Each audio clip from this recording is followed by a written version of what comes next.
бүгүнкү майрам катышуучулары бардыгыңыздарды 23 февраль Лекенди коргоо күнү менен Аксы маданият үйүнүн жалпы өнөрпөз жигиттердин атынан кызуу куттуктайм.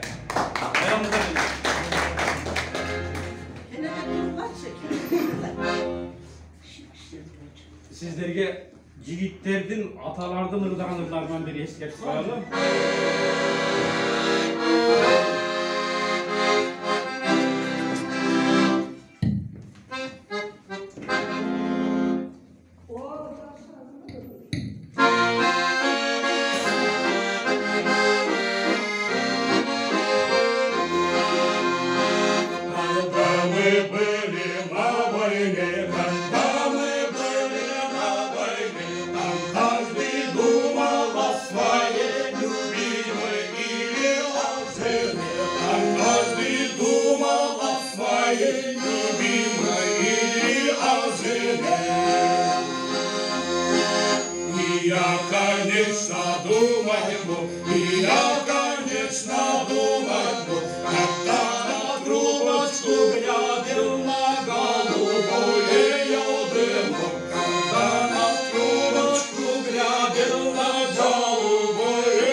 Думал о своей любимой или о жене.